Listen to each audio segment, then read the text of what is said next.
My name is Sarah. I am 60 years old, and I am speaking to you right here from Atlanta, Georgia. Before I start, I need you to do me a favor. Please subscribe, like this video, and click on the notification bell so you don't miss the rest of my story. And tell me in the comments, from which part of the country are you watching me? I really want to know. I may be 60 now, but when I tell you this story, you will understand why I look over my shoulder even today. You will see why my past is something I carry with me every single day of my life. The moment that has stayed burned in my memory happened on a hot summer evening. I can still hear his voice as if it were yesterday. My stepfather leaned close to me, his words as sharp as knives. Be silent, because no one will believe you. It will be quick. At 60, I can still feel the chill those words left in my bones. He thought he had all the power. He thought I was just a helpless girl with no one to run to. But what he didn't know was that I had prepared. With my heart hammering in my chest, I raised a trembling finger and pointed toward the corner of the room. Look at the camera there, I said, my voice shaking but strong enough to make him turn. His eyes widened. For the first time in years, I saw fear flash across his face. The red recording light blinked like a heartbeat in the corner, exposing him for what he really was. He froze for just a second. And in that second I thought maybe, just maybe, justice had finally caught him. But then something changed in his eyes. He snarled, and instead of backing away, he lunged toward the camera. Cliffhanger. Now let me take you back to how it all began, so you understand how things reached this point. I was only 15 when my mother remarried. My father had walked out on us years before, and my mother was lonely. She was a strong woman, but she longed for love, for stability. When Richard came into our lives, he seemed like an answer to her prayers. He was polite, charming, and he knew exactly how to win her heart. To me, he was just Mom's new husband. At first, I thought he might even become a father figure, someone who would fill the empty place my dad had left behind. But over time I realized I had been wrong. Very wrong. Richard had two faces. The one my mother saw was caring and generous. He brought her flowers, opened doors for her, and told her she was the most beautiful woman he had ever met. But when her back was turned, his other face appeared. His eyes would harden, his smile would vanish, and his words became sharp. The first time I noticed it, I tried to brush it off. Maybe I was imagining it. Maybe I was being unfair to him because I missed my real father. But then the incidents piled up. One night, he yelled at a neighbor over a fence dispute so loudly that the whole street came out to watch. Another time he smashed a glass in the kitchen just because dinner wasn't ready when he came home. And once I found him in the garage, punching the wall until his knuckles bled. His face twisted with rage. I remember asking my mother, "Mom, do you think Richard gets angry too easily?" She sighed and rubbed her temples. "He's just under stress, Sarah. You'll understand when you're older. Marriage is complicated." But even at 15 I knew something wasn't right. By the time I was 19, Richard had stopped pretending around me. He no longer cared to hide the venom in his voice. When we were alone, he would corner me in the kitchen or the hallway, lean down so close I could feel his breath, and say things meant to crush me. "No one will ever believe you," he whispered once. "You're just a child. You're nothing." His words were daggers. I learned to stay silent, but inside I started planning. If no one would believe my words, maybe they would believe the truth caught on camera. That's when I saved up my money from a part-time job at a small bookstore and bought a little camera. It wasn't much. It was one of those old models that barely fit into the palm of my hand. But it worked. I hid it in the living room behind a stack of books on the shelf. The red light was so tiny, you'd miss it if you weren't looking carefully. Weeks went by, and nothing happened that was worth recording. I almost gave up. But something inside me whispered, "Wait. His mask will slip. And when it does, you'll be ready." And then came that night. My mother went to visit her sister, leaving me alone in the house with him. I remember the silence of the house. It was so heavy. I could hear the ticking of the wall clock. I felt like something terrible was about to happen. Richard poured himself drink after drink, each glass making his words more poisonous. His laughter became bitter, his compliments twisted into insults, until finally, his mask dropped completely. He leaned toward me, his eyes burning. Be silent, because no one will believe you. It will be quick. And that's when I pointed to the corner. Look at the camera there. For one precious second, I thought I had won. But then he moved. His face twisted with rage, and he lunged toward the camera. He lunged toward the camera with such force that I thought he was going to rip the entire shelf off the wall. His hand stretched out, fingers curled like claws, and I froze. My heart thudded so loudly it drowned out every sound in the room. But just before his hand reached the lens, the shelf tipped. Books tumbled down, scattering across the floor, and the camera slipped further back into the corner, wedged behind a heavy photo frame. He cursed under his breath, clawing at the pile of books. For those few seconds, I saw him as he really was, wild, desperate, dangerous. Where is it? He shouted. What did you do? His voice shook the walls. I stepped back slowly, my breath shaky. It's too late, I whispered, though I wasn't sure he heard me. It's already recorded. He froze. His face turned pale for a moment, then flushed red with fury. He straightened up, towering over me. And for a second I thought he was going to strike me. Instead, he grabbed his coat from the sofa, stormed out the front door, and slammed it so hard the windows rattled. I collapsed onto the couch, my body trembling.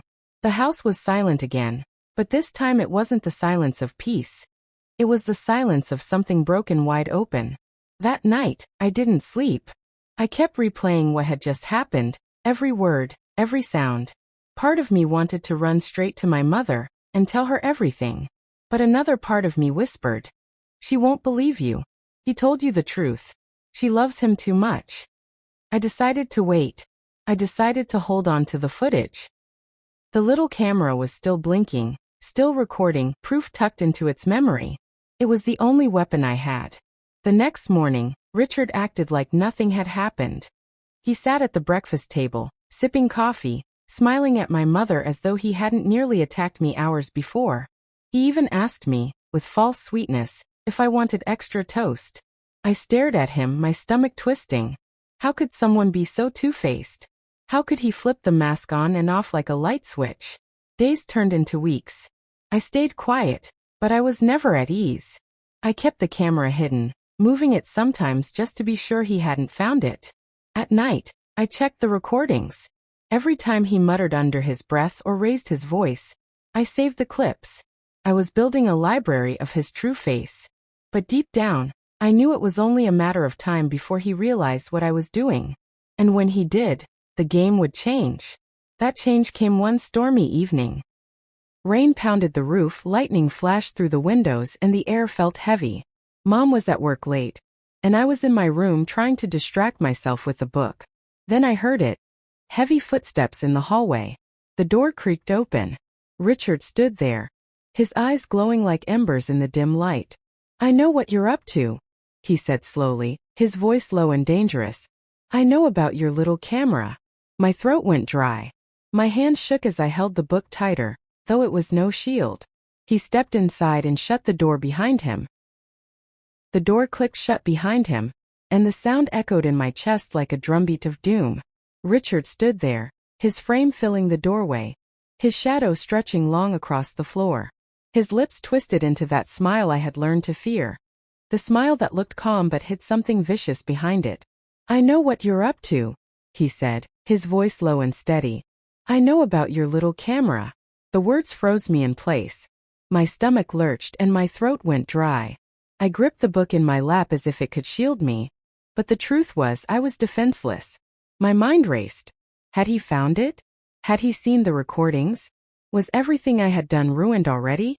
He stepped closer, slow, deliberate, like a predator circling its prey. You think you're clever, don't you? You think you can trap me?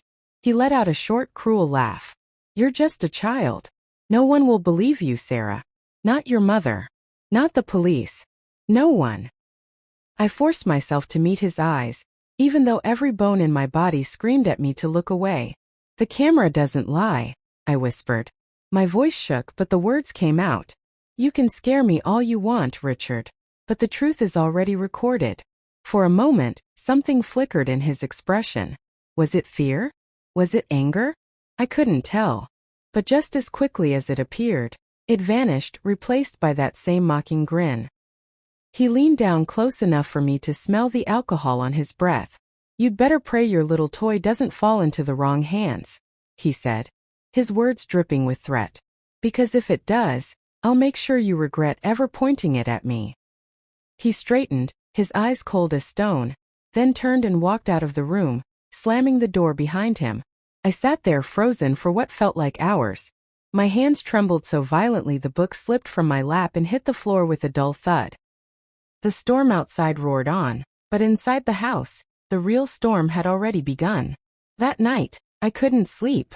I kept staring at the ceiling, listening to every creak of the floorboards, every gust of wind against the window, convinced he would burst back in. My thoughts tangled in fear and confusion. If he already knew, why hadn't he destroyed the camera? Why hadn't he told my mother? What was he planning? The next morning, Richard was back to playing the doting husband. He greeted my mother with a kiss on the cheek, asked about her work, even offered to make breakfast. To anyone else, he looked like the perfect man. But to me, his every word was a warning, a reminder that he knew my secret. I avoided him as much as I could, but in a house that small, it was nearly impossible. Every time I passed him in the hallway, every time I heard his voice calling my name, my stomach twisted into knots. Days stretched into weeks. I checked the camera constantly, terrified he had tampered with it, relieved every time I saw the blinking red light. I moved the recordings to a hidden box under my bed, wrapped in old clothes where I hoped no one would think to look. But I knew it was only a matter of time before he made his move. One evening, my mother asked me to help her with dinner. I was chopping vegetables at the counter when Richard walked in, his eyes locking onto mine. He smiled politely at my mother, but his gaze burned into me with a silent message. "I'm still here. I'm still in control. Sarah, could you pass me the salt?" he asked sweetly, as though nothing had ever happened. My hand shook as I handed it over. He leaned closer, his lips barely moving, and whispered so only I could hear. "Enjoy your little game while it lasts." My blood ran cold. I wanted to scream, to tell my mother right then and there, but when I looked at her, she was smiling at him, completely oblivious. I realized that if I blurted it out without proof, she might not believe me. Worse, she might think I was trying to ruin her marriage. So I stayed quiet. But inside I made a vow. I would not let him win. The next day I went to the library. I told my mother I had schoolwork to do, but really I wanted to research how to protect recordings, how to make copies. The computers were old and slow, but I found what I needed. I learned how to transfer the files to cassette tapes, yes, it was the old days, and how to hide them safely. That weekend, while Richard was out with his friends, I made my move. I copied the most important recordings onto 2 tapes and hid them in separate places. One under a loose floorboard in my room, and the other in the attic behind a box of Christmas decorations. If he found one, he wouldn't find the other.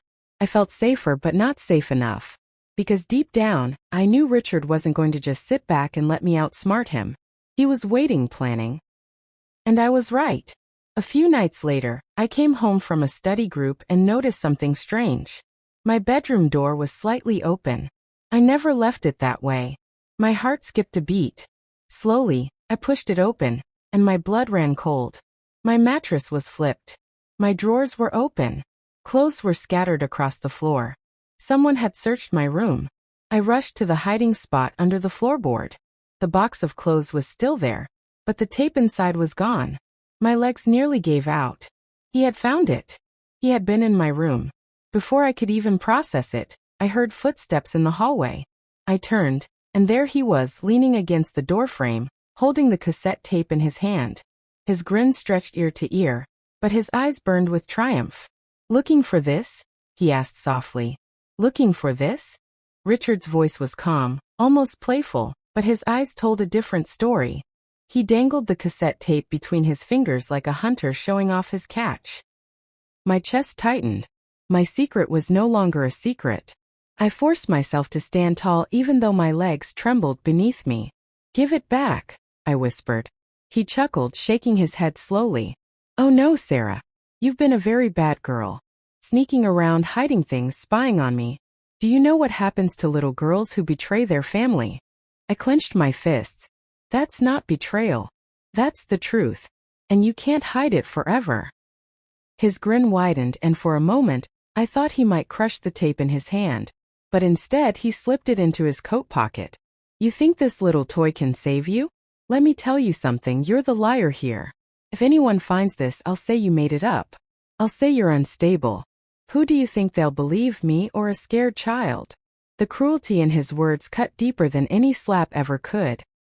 He turned and walked out of the room, leaving me standing in the wreckage of my privacy. My heart pounded so loudly it drowned out every sound. I locked the door behind him and collapsed to the floor. Tears spilled down my face, but I wiped them away quickly. Crying wouldn't solve anything. He had one tape, but not both. The second one was still safe in the attic. That thought gave me a small thread of hope to cling to. For the next few days, Richard acted like nothing had happened. He laughed with my mother, fixed things around the house, even bought groceries. But every time he looked at me, his eyes told me the truth. He was holding my secret hostage. I tried to stay calm. I tried to pretend nothing was wrong. At night, I double-checked the attic hiding spot, running my fingers over the box to make sure the second tape was still there. Each time, relief washed over me. But deep down, I knew this couldn't last. Richard wasn't the type to stop once he had a taste of control. He was waiting for the perfect moment to use the tape against me. That moment came sooner than I expected. One Saturday evening, my mother suggested a family dinner at a small restaurant downtown. I didn't want to go, but Richard insisted. He even dressed up in his best suit, the same one he wore at their wedding. At the restaurant, he played the role of the perfect husband. He pulled out my mother's chair, complimented her smile, and told jokes that made the waiter laugh. To anyone watching, we looked like a happy family. But then, while my mother excused herself to the restroom, Richard leaned across the table, his voice low and venomous. "Enjoy your meal, Sarah. Because when we get home, I'm going to show your mother something. Something that will change the way she looks at you forever." I froze. My fork slipped from my hand and clattered against the plate. He smirked, satisfied by the fear on my face. When my mother returned, he sat back in his chair, smiling warmly as though nothing had been said. She noticed nothing. She never did. I tried to eat, but my stomach churned with dread. The whole ride home, his words replayed in my head. He's going to use the tape. He's going to twist it against me. He's going to ruin me. When we walked through the front door, Richard went straight to his coat pocket. My mother set her purse on the table, humming softly, oblivious. And then he pulled out the cassette tape. "Darling," he said smoothly to my mother, "there's something you need to hear." "Darling," Richard said smoothly, holding the cassette in his hand like a magician about to perform a trick. "There's something you need to hear." My heart dropped into my stomach. My mother turned, surprised but curious, her eyebrows lifting. "What is it?" she asked, her tone light. She had no idea that the next few seconds could destroy everything she thought she knew. Richard walked to the old tape player on the living room shelf. It was a bulky machine with silver buttons that clunked when pressed. He slid the tape in slowly, almost ceremoniously, and glanced at me with a smirk before hitting play. The machine whirred, and then came my voice, high, tense, trembling. "Stop it, Richard. Please." My mother froze.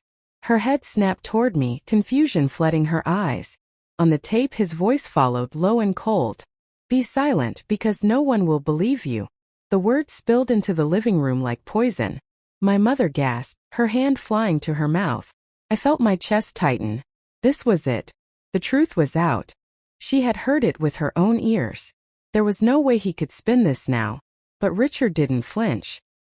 He pressed stop and turned to her with a calm, patient expression, like a teacher explaining something to a child.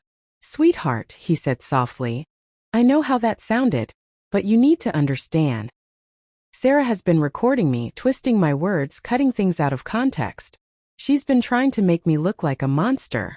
My mother looked from him to me, her face pale, eyes wide. "Sarah, what is going on?" I shook my head desperately. "Mom, you have to believe me. That's not twisted. That's exactly what he said. He's been threatening me for years." Richard sighed, his performance flawless. He walked over to her and gently took her hand. "She's troubled," he said quietly. She's been struggling ever since your husband left. She doesn't trust anyone. I've tried to be patient, but she hates me, and now she's making up lies. Look at her, love. Does this look like a happy girl? I felt rage boiling up inside me. He's lying. There's more on the tape. You didn't let it play all the way. Richard chuckled softly, shaking his head as if pitying me. Of course she would say that. He turned back to my mother. If you'd like, I'll play the rest. But it's just more of her provoking me. She edits things. She wants you to doubt me. My mother's eyes darted back and forth between us. I could see the war in her mind. She wanted to believe me. She was my mother after all, but she also wanted to believe the man she had built her new life with. Finally she whispered, Richard, please tell me this isn't true. He placed a hand on his chest, his expression wounded. Of course it isn't true. I would never hurt Sarah. I love her like my own daughter. The words made my skin crawl. For a long moment silence filled the room. My mother's hand trembled in his, and I could see her resolve weakening. My heart raced. If she chose to believe him, I would lose everything.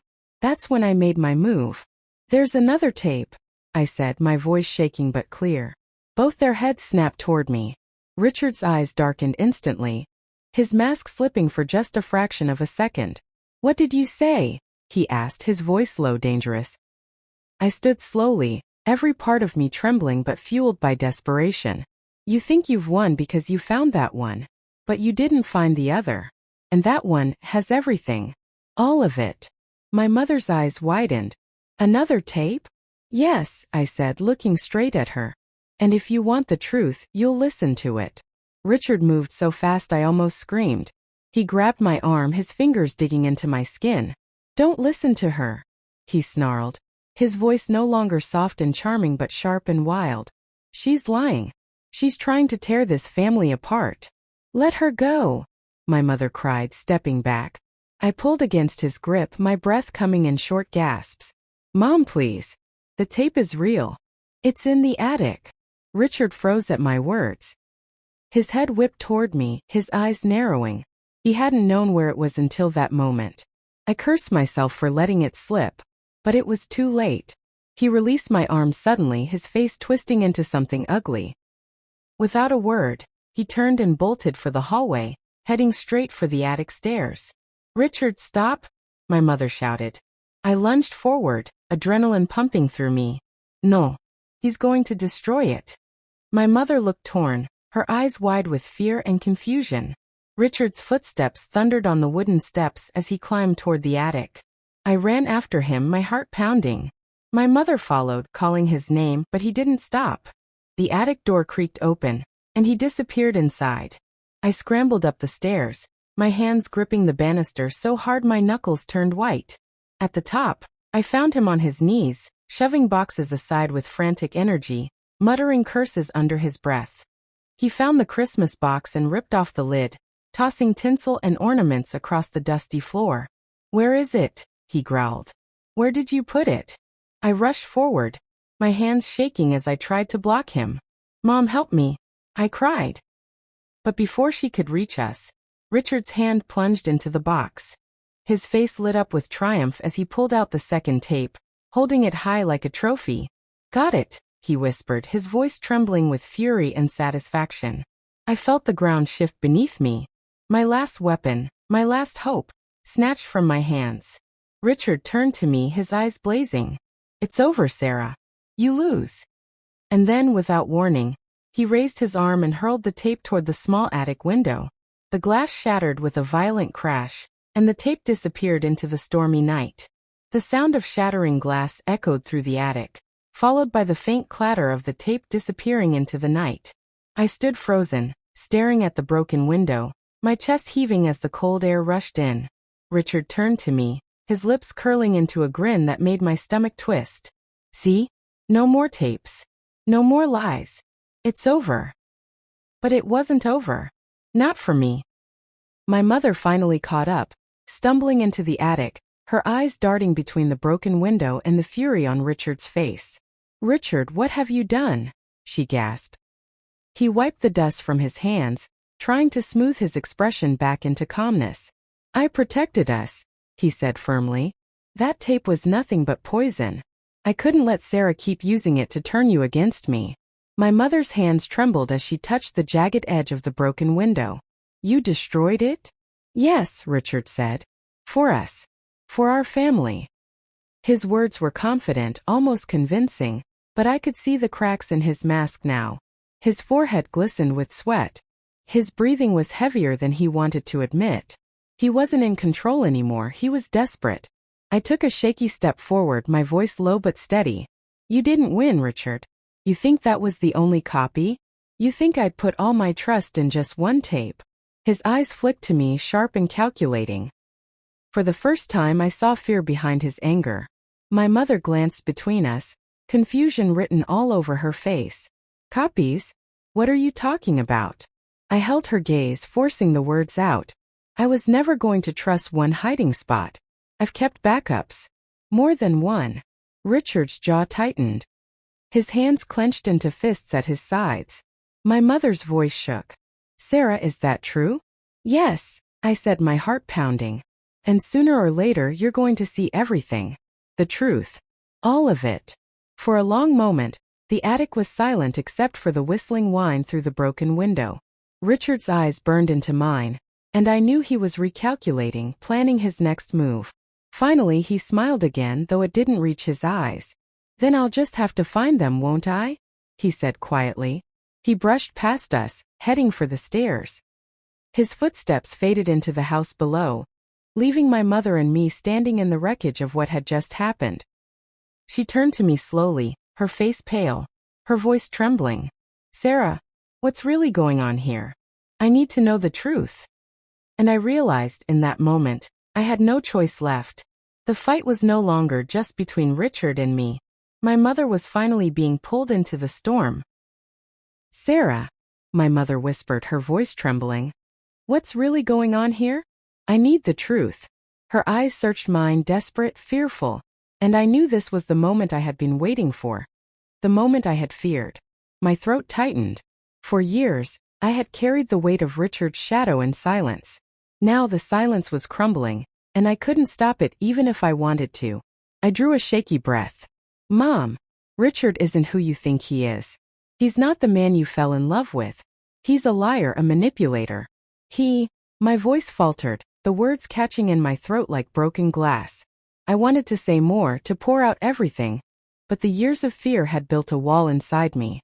My mother reached out, her hand hovering in the air as if she wasn't sure whether to touch me. Sweetheart, slow down.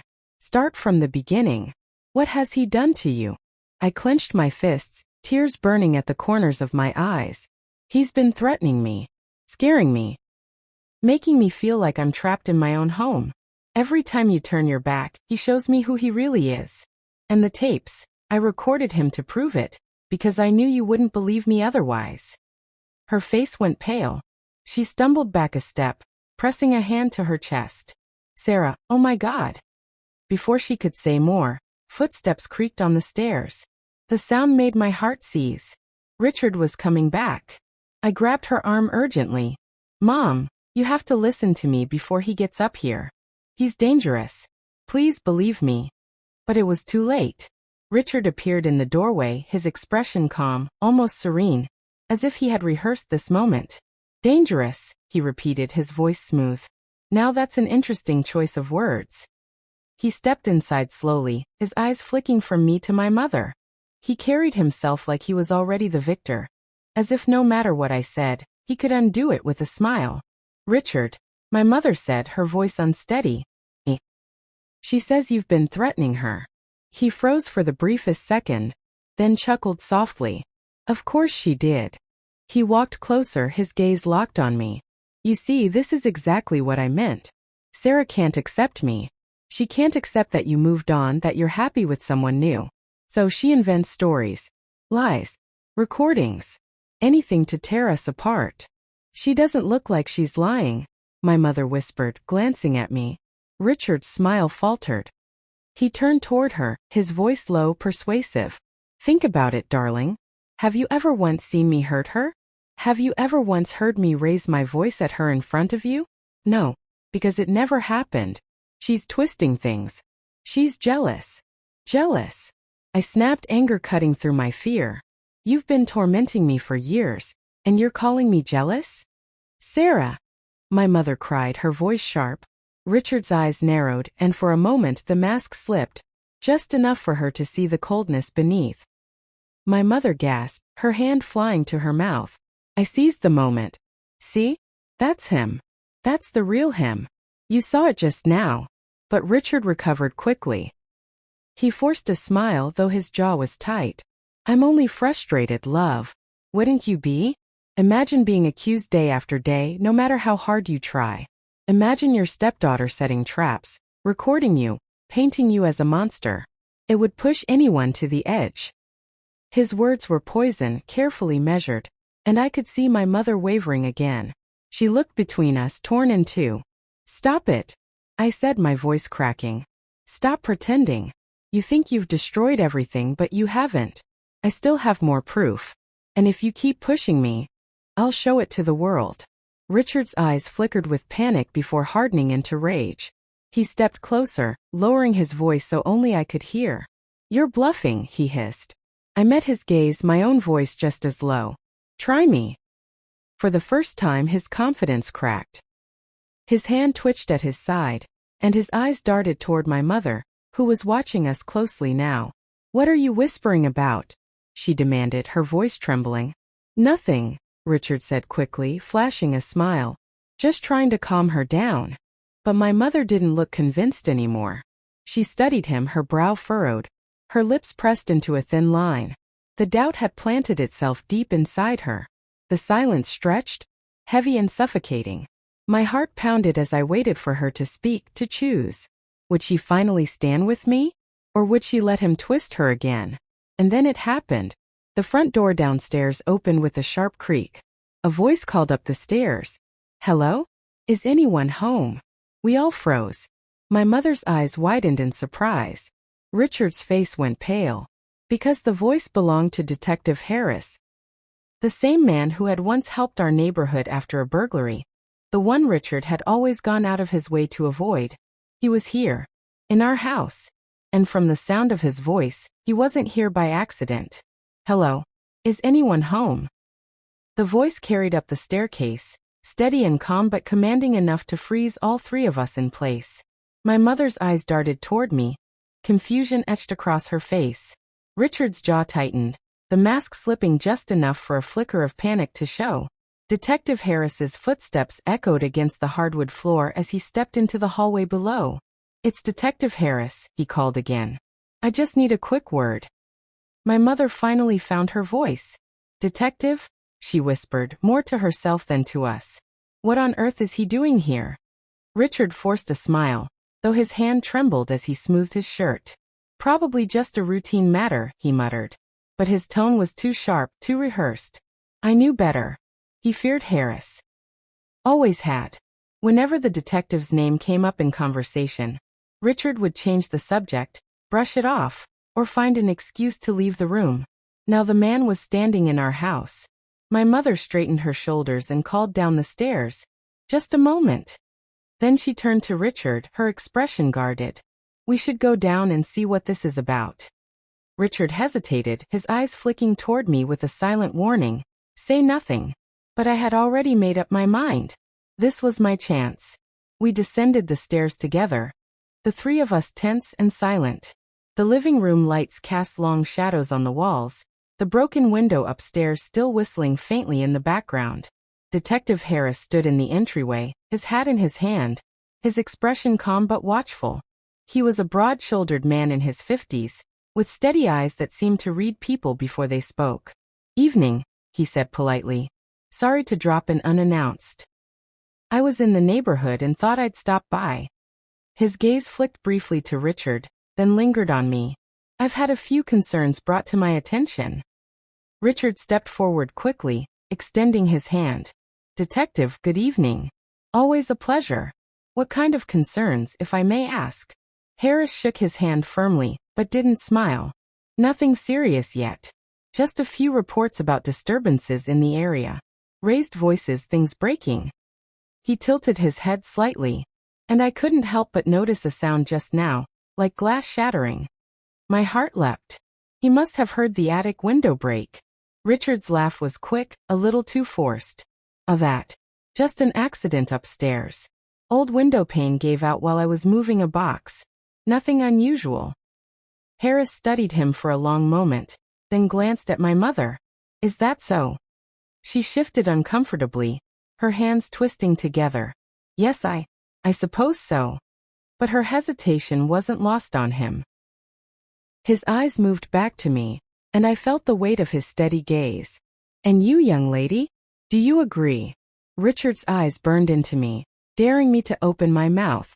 My pulse thundered in my ears. This was the moment, the crossroads I had been waiting for. I swallowed hard, my throat dry. No, I whispered, then louder. No, that's not the truth. Harris raised his brows, waiting. Richard stiffened beside me, his fists clenching. Sarah, he began, but I cut him off. There's something you need to see, I told the detective, my voice shaking but firm. My mother gasped softly, her eyes wide. Richard's face drained of color. And for the first time in years I felt a flicker of power in my hands. There's something you need to see, I said, my voice trembling but steady enough to carry through the room. The silence that followed was thick, stretching out like a rubber band ready to snap. My mother's lips parted as if she wanted to speak, but no words came. Richard's jaw locked tight, the veins in his temples standing out as he shot me a look that could have cut steel. Detective Harris didn't move right away.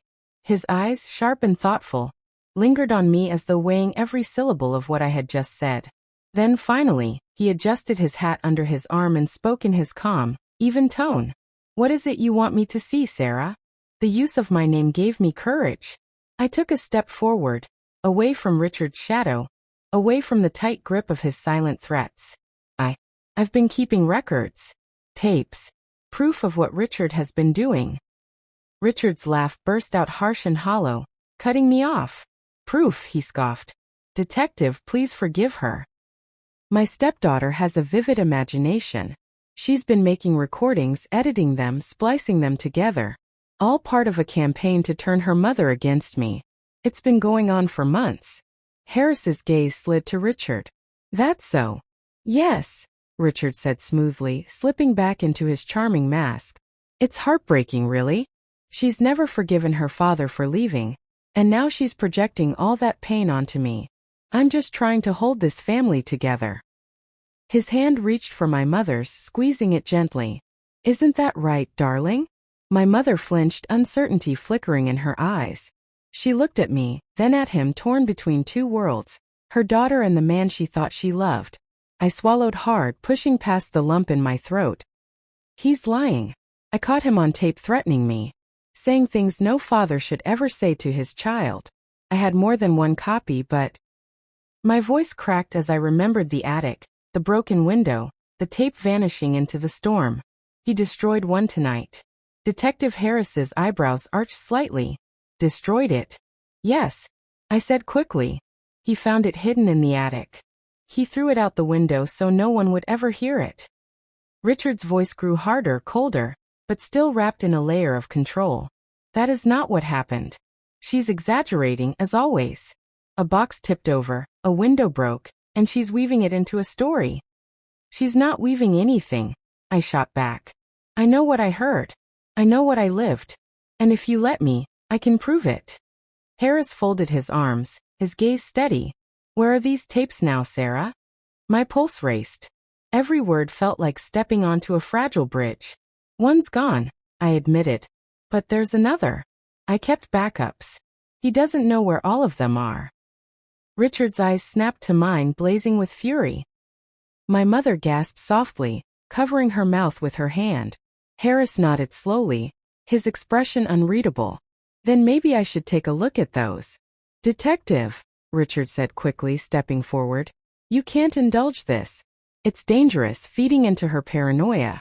I love this girl, but she needs help, not encouragement. Help, I repeated, my voice shaking with rage. You call this help? Threatening me every time Mom turns her back? Smiling in her face while you whisper things that make my blood run cold.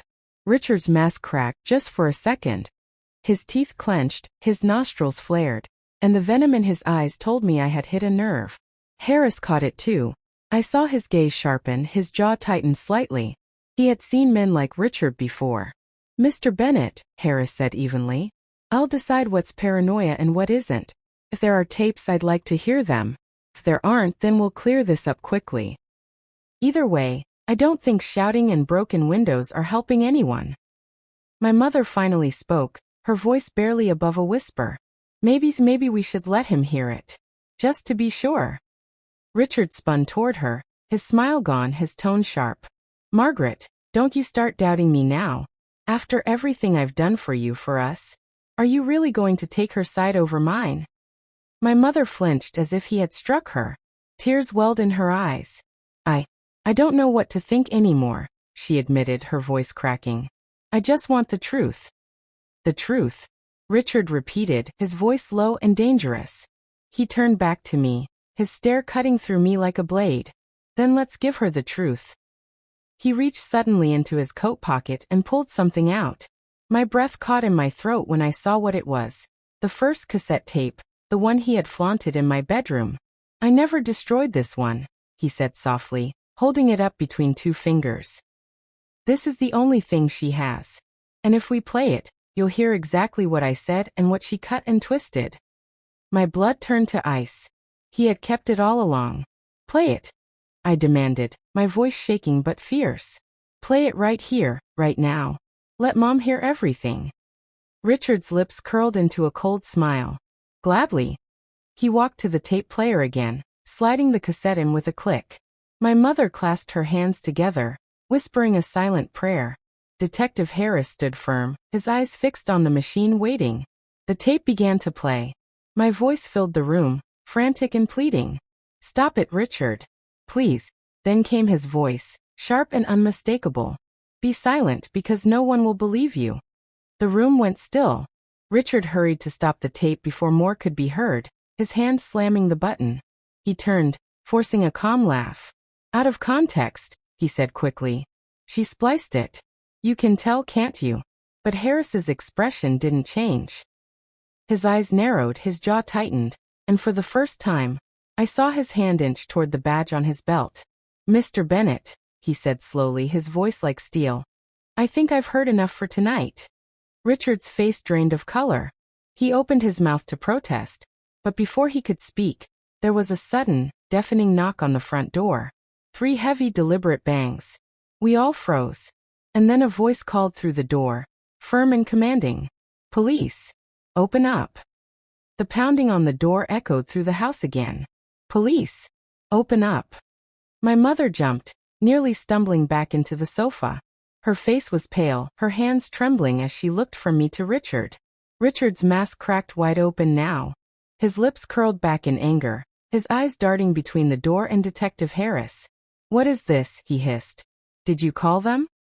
I shook my head quickly. No, I didn't. Harris raised a hand calmly, though I saw the flicker of surprise in his eyes too. Relax, he said evenly. Let's not make this harder than it needs to be. The knocking came again, harder this time. Last warning. Open the door. Richard's fists clenched. For a terrifying second I thought he might refuse. Then with a sharp movement, he marched across the room and yanked the door open. 2 uniformed officers stood in the doorway, their flashlights cutting into the dim living room. Rain glistened on their jackets, and their faces were stern. Evening, the taller officer said. We got a call about a disturbance at this address. Neighbors reported shouting and breaking glass. His gaze slid past Richard, landing squarely on me, then my mother. His eyes narrowed at the sight of tears on her face. Richard forced a smile, his voice dripping with charm. Officers. Yes, I'm afraid we had a little accident upstairs, a broken window. My stepdaughter got upset, but everything's under control now. Isn't that right, Sarah? His stare burned into me like a brand. Before I could answer, Harris stepped forward, his badge flashing in the light. Detective Harris, County Precinct. I was already here checking on things. And for the record, he glanced back at Richard. Everything is not under control. The shorter officer frowned. Meaning what, detective? Harris's voice was steady but sharp. meaning there are allegations of abuse in this home, and I've just heard a recording that raises serious concerns." The words hung heavy in the air. My mother gasped softly, her hand flying to her mouth. Richard's face darkened like a storm. "Allegations," the taller officer repeated, his eyes narrowing on Richard. "Sir, we'll need to ask you some questions." Richard's calm facade snapped. "This is ridiculous," he shouted, his voice booming through the house. "She's lying. She's been lying for months. And you," he jabbed a finger at me, his hand shaking. "You're trying to destroy me." The officers stiffened at his outburst. One of them placed a hand near his holster. "Sir, lower your voice." I stepped forward, my chest heaving. "I'm not lying. I have proof. He's been hurting me for years, and tonight he tried to silence me for good." My mother finally broke down, sobbing into her hands. "Oh God," she whispered. "Oh God, what have I done?" Richard's breathing grew ragged. His eyes darted between the officers, Harris, and me, like a trapped animal searching for escape. "Sir," the taller officer said firmly, "I need you to step aside and stay where we can see you." For a moment Richard didn't move. His body was coiled tight, his fists clenched, his chest rising and falling like a man about to explode. Then slowly he raised his hands and stepped back, his glare never leaving mine. "This isn't over," he whispered, low enough for only me to hear. But it was too late. The police were inside. Harris was watching. And for the first time in years, Richard wasn't in control. The air in the room thickened, every breath heavy with fear and tension. The taller officer motioned for Richard to stay back while the shorter one guided my mother to a chair. She sat down stiffly, her face pale, her fingers twisting the hem of her blouse. Detective Harris folded his arms, his eyes never leaving Richard. "Why don't we do this the right way?" he said calmly. "We'll ask some questions. Everyone gets their say. That way we have clarity." Richard forced a smile, though sweat glistened on his forehead. Yes, of course. I welcome questions. I've got nothing to hide." The taller officer turned to me first. "Miss, can you tell us your name and age?" I swallowed hard. My throat was dry, but I forced the words out. "Sarah Bennett." I'm 16. "And what happened tonight, Sarah?" the officer asked gently. Before I could speak, Richard interrupted. "Officer, forgive me, but I'd rather you not traumatize her further with this nonsense. She's—" "Sir," Harris cut in sharply, his voice firm. "She'll speak. Without interruption." Richard's jaw clenched, his knuckles whitening, but he bit his tongue. I drew in a shaky breath. I was upstairs, hiding in the attic. I kept a tape there, proof of what he's been doing to me. He found it. He smashed the window and tried to get rid of it. That's when I screamed. The taller officer nodded slowly. "And what exactly has he been doing to you?" I hesitated, my stomach churning. Saying it aloud felt like reopening wounds I had fought so long to bury. But this was my chance. My only chance. "He's hurt me," I whispered, my voice trembling.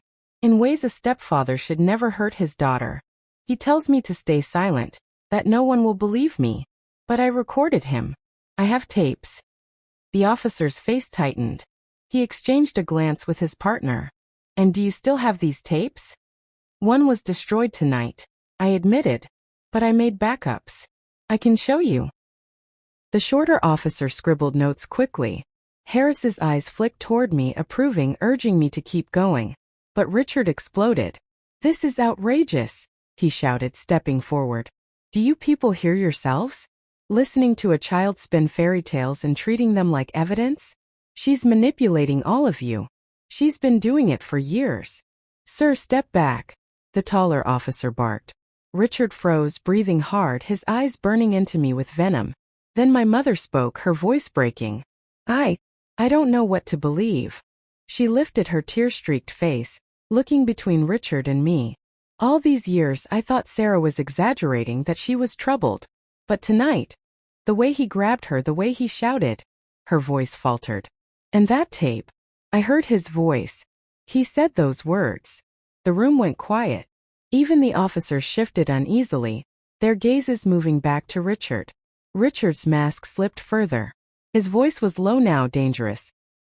Margaret, don't you dare stand there and pretend you don't know me. After everything we've built together, you're going to throw it away, because she spliced some recordings. My mother flinched, tears spilling down her cheeks. The taller officer stepped in firmly. Mr. Bennett, enough. You're not helping yourself. You're coming across aggressive, and I don't like it. Richard's eyes flashed, but he forced himself to take a step back, raising his hands. Fine, he muttered. Do what you want. Question us, tear this family apart. But when the truth comes out, you'll see who's been lying all along. Harris moved closer, his voice steady. Truth has a way of surfacing, Richard. No matter how hard you try to bury it. The shorter officer turned to me again. Sarah, do you feel safe in this house? No. I said without hesitation. Not when he's here. And would you be willing to take us to these other tapes you mentioned? Yes, I said quickly, nodding. Right now if you want. Richard's head snapped toward me, his face contorting with rage. Don't you dare, he hissed. The taller officer stepped in between us. Sir, one more word like that and you'll be in cuffs. You understand me? Richard glared but said nothing.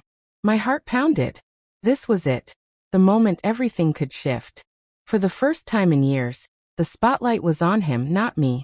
He couldn't control the narrative anymore. But just as the officers began to discuss logistics, how to separate us, how to secure the evidence, there was a sudden sound from upstairs. A sharp creak. Then another. We all froze. The officers exchanged puzzled looks. Is anyone else in the house? The shorter one asked.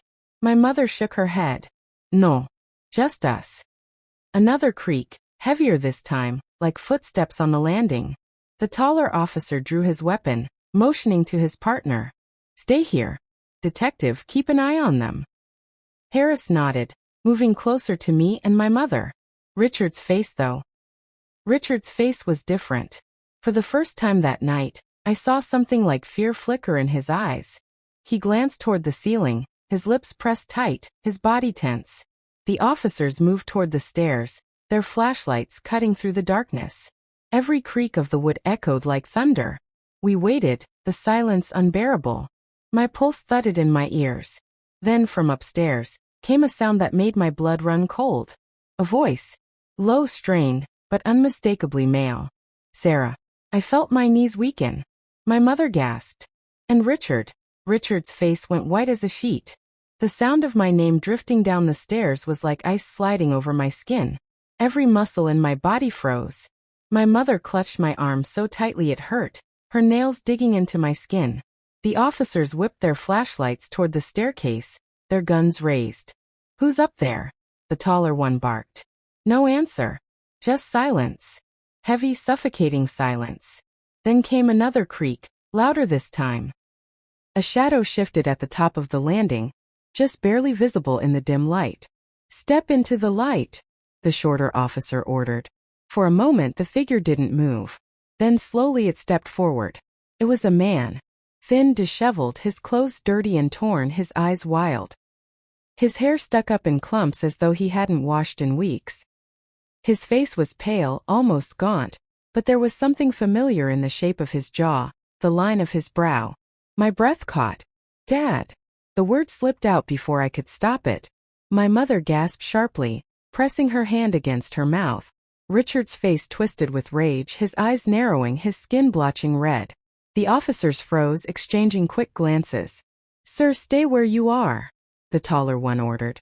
Hands where we can see them. The man raised his trembling hands slowly. His gaze locked on mine, eyes shining with something raw and broken. Sarah, he whispered again, his voice hoarse. It couldn't be. My father was gone. Vanished years ago without a trace. Richard had always claimed he abandoned us, that he couldn't handle being a parent. My mother never argued. She just cried sometimes when his name came up. But now he was standing right there. My knees nearly buckled. It's you, I whispered. You're alive. Richard lunged forward, but Harris blocked him with an arm. Stay back, Harris snapped. This is insane. Richard shouted, his voice cracking. That man's dangerous. He's been stalking us for years. Don't you see? He broke in. My father's hollow eyes shifted toward Richard, burning with hatred. "You stole everything from me," he rasped. "My family. My daughter. My life." The room erupted into chaos. My mother sobbed openly, torn between disbelief and relief. The officers shouted orders, their weapons steady, demanding my father explain how he got into the house. Harris kept a hand on Richard, holding him back as he seethed like a caged animal. But all I could do was stare at the broken figure on the stairs. Questions screamed through my mind. Where had he been all these years? Why hadn't he come for me? Why now? "Sarah," he said again, his voice cracking, his body shaking. I tried to protect you." One of the officers moved cautiously toward the stairs. "Sir, we need you to come down slowly. Hands up. Don't make any sudden moves." My father nodded weakly, his legs trembling as he took one step, then another. Richard suddenly roared, his voice booming. "Don't believe a word that man says. He's sick, he's a liar, he's—" But Richard's words cut off when my father's eyes locked on me again, his voice stronger this time. "He knows what he did. And now everyone will." The officers tensed, Harris's hand twitched toward his radio, my mother's sobs grew louder, and my heart felt like it would pound out of my chest. The next step my father took groaned under his weight. Then, the entire upstairs floor gave a violent creak, followed by a sickening crack. The staircase groaned like it was tearing apart. "Move!" one officer shouted. And in the blink of an eye, the landing gave way. My father's body dropped through the collapsing floorboards, crashing down toward us. The crash shook the house like an earthquake. Dust exploded into the air, boards splintered, and the sound of breaking wood rang out like thunder. My mother screamed. One of the officers shouted, "Watch out!" as chunks of plaster and debris rained down.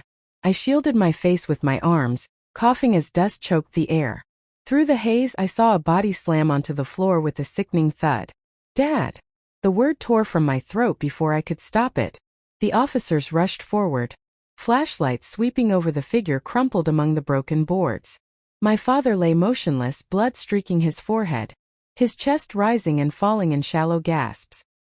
His clothes were filthy, torn at the seams, and his skin clung to his bones as though years of hardship had eaten him alive. "Don't move him," the taller officer barked, kneeling to check his pulse. "He's alive. Weak but alive."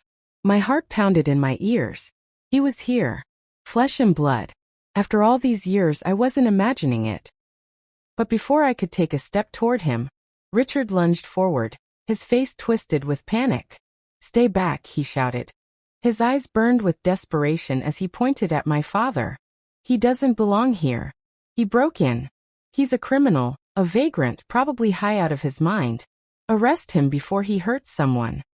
Detective Harris shoved Richard back hard, his voice sharp. "Enough. You're not running this show anymore." Richard staggered, his mask of charm stripped away entirely now.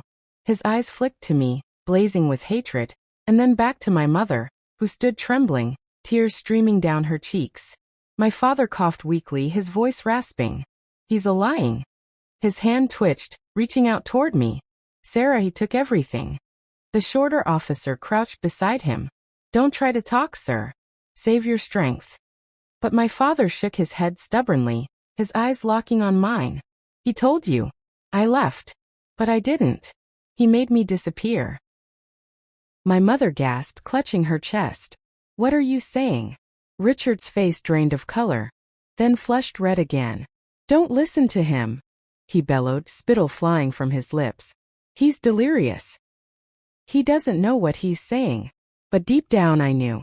I had always known something about Richard's story never added up. The suddenness of my father's departure. The way no one ever saw him again. The way Richard wormed into our lives right after. "Tell them," I urged, tears blurring my vision. "Dad, tell them everything." My father coughed again, blood flecking his lips. His body trembled as he forced the words out. "He trapped me. Took my things, spread lies, locked me away. Said if I ever came back, he'd—" His eyes flicked to Richard, then back to me. "He'd hurt you." The room erupted. My mother collapsed into sobs, covering her face with both hands. Harris stiffened, his jaw tightening. The officers exchanged grim looks. But Richard was unraveling. His hands shook violently, his chest heaving. "This is madness," he roared. "You're all fools if you believe this. He abandoned you. He's a drunk, a thief, a useless shell of a man. That's the truth." "No." My voice rose, fierce and raw. "The truth is you've been lying to us all along.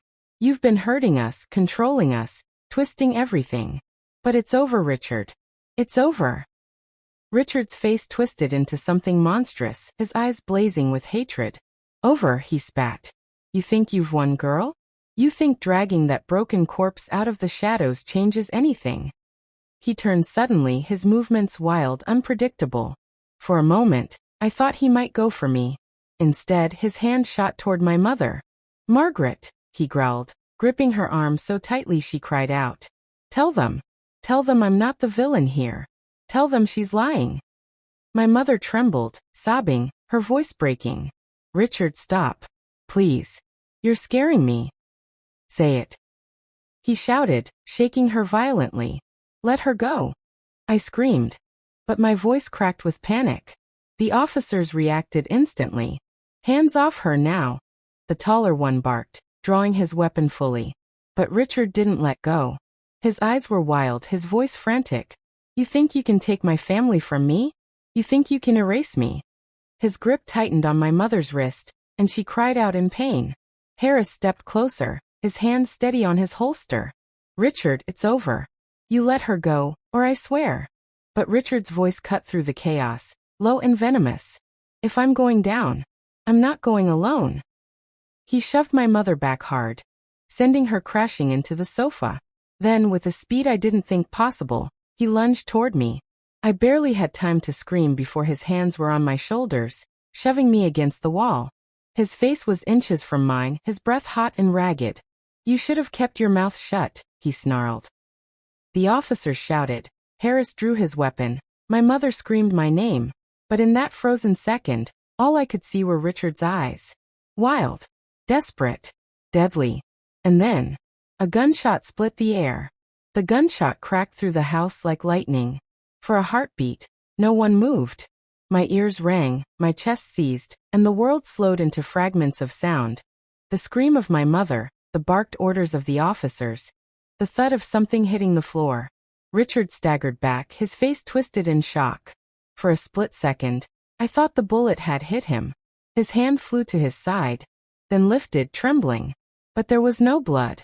Instead, the plaster on the wall behind him was shattered, a smoking hole marking the spot where the bullet had struck. The taller officer's gun was still raised, his eyes fierce. "Don't move," he shouted, his voice echoing. "Next one goes into you if you don't back off." Richard's chest heaved. He glanced at me, then at my mother, then back at the officers. His lips curled into a bitter, twisted smile. "Cowards," he spat. "You think you can scare me? You think you can stop me? Step away from the girl," the shorter officer snapped, moving in closer. Richard's eyes darted around the room, frantic, desperate. His gaze landed on the broken boards, the dust still swirling where my father lay groaning on the floor. For a terrifying second I saw the thought form behind his eyes. If I can't have them, no one will. Then he bolted. He spun away from me and dashed toward the kitchen, his footsteps pounding against the wood. "After him!" the taller officer roared, sprinting after Richard with his partner close behind. "Stay here!" Harris barked to me and my mother as he rushed after them. My mother collapsed against me, sobbing uncontrollably. "Sarah, oh my baby!" She clutched me so tightly I could barely breathe. But my eyes weren't on her. They were on my father, lying broken on the floor, blood trickling from his temple, his chest rising and falling with effort. He turned his head weakly toward me, his eyes glassy but full of urgency. "Don't let him win," he rasped. "Shoo, don't talk," I whispered, dropping to my knees beside him. "Save your strength." He shook his head faintly, his fingers twitching as though reaching for mine. "You have to end this. Before it's too late." In the distance, the crash of doors slamming and the officers shouting echoed through the house. My mother trembled, rocking back and forth. Harris's voice boomed commands, and Richard's voice shouted back in fury. It felt like the house itself was holding its breath. I pressed my father's hand, my voice trembling. I won't let him hurt us anymore. I promise. But even as I said the words, I knew the fight wasn't over. Richard was still inside this house. And a cornered man was the most dangerous kind. Then suddenly, a scream cut through the chaos. One of the officers. My stomach dropped. My mother's eyes widened. Harris's voice bellowed again, louder this time. Officer down. He's got a weapon. My blood froze. Richard wasn't running anymore. He was fighting back. The scream of the officer still rang in my ears as the sound of boots pounded through the hall. My mother clung to me, trembling, her face buried in my shoulder. My father lay groaning on the wreckage, bloodied and broken, his words echoing in my head. Don't let him win. Then I heard it, the unmistakable metallic click of a gun being cocked. Stay back. Richard's voice roared from the hallway, deeper and more guttural than I'd ever heard. One more step and I'll blow his head off. I froze, my heart lurching. Through the dust-choked air, I saw him emerge, dragging the shorter officer in front of him as a human shield. The officer's weapon had been torn from his hand. Now it was clutched in Richard's trembling grip, aimed wildly around the room. His face was a mask of sweat, fury, and madness. The taller officer leveled his gun. Drop it, Richard.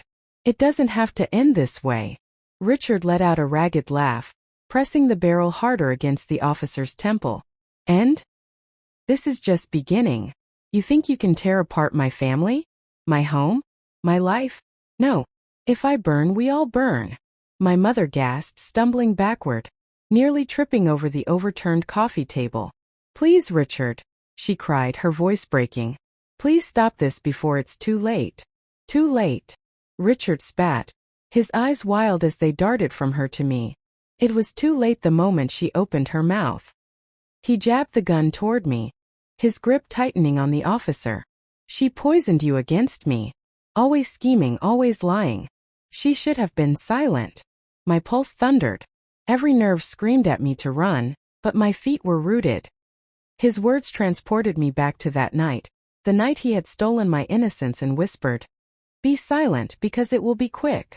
My stomach twisted. Not again. Richard. My voice shook, but I forced it to rise above the chaos. This isn't about me. It's about you. All the lies you've told, all the pain you've caused, it's over. You can't hide anymore. His eyes narrowed, his lips curling into a sneer. Bold words from a girl who trembled every time I walked into the room. You think you've beaten me? You'll never escape me. I swallowed hard, every muscle in my body trembling. You're wrong. I already have. For a second, silence gripped the room. The air hung heavy, the gun wavering between me, the officers, and my mother. My father coughed weakly, his voice hoarse but piercing. She's not your family. She never was. Let her go. Richard's head whipped toward him, his face contorting with rage. Shut up, you worthless ghost. You lost your right to speak years ago. No, my father croaked, lifting his blood-stained hand slightly from the floor. I never lost it. You tried to take it from me, but I'm still here. And she's still mine. My daughter. Not yours. The words struck Richard like a blow. His jaw clenched, his knuckles whitening around the gun.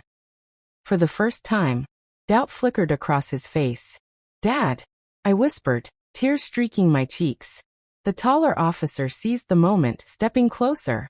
Put it down, Richard. Let him go. We can end this without bloodshed. Richard's gaze flicked between all of us. Me, my father, my mother, the officers, and I saw the storm raging in his eyes. His world was collapsing, the lies crumbling one by one, and he couldn't control it anymore. Suddenly, he shoved the officer forward and swung the gun toward me. Time slowed. The officer stumbled to the floor.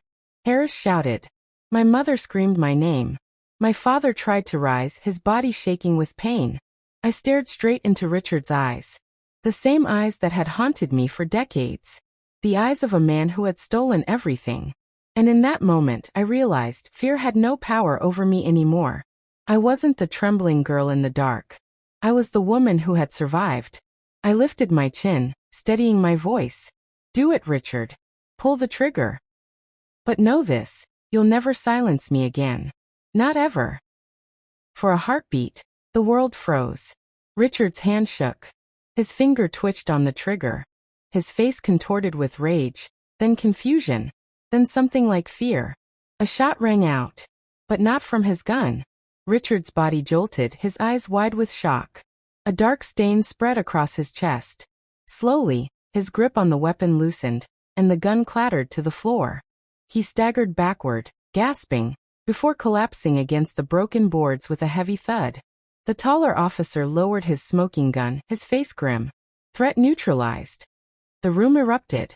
My mother fell to her knees, sobbing uncontrollably. The shorter officer scrambled to restrain Richard's twitching form, though his strength was fading fast. Harris called for medics on his radio, his voice urgent and sharp. And me? I stood frozen, staring at Richard's lifeless eyes as the truth sank in. It was over. After decades of fear, manipulation, and torment. It was finally over. But instead of relief, a strange emptiness filled me. My body shook, tears spilling silently down my face.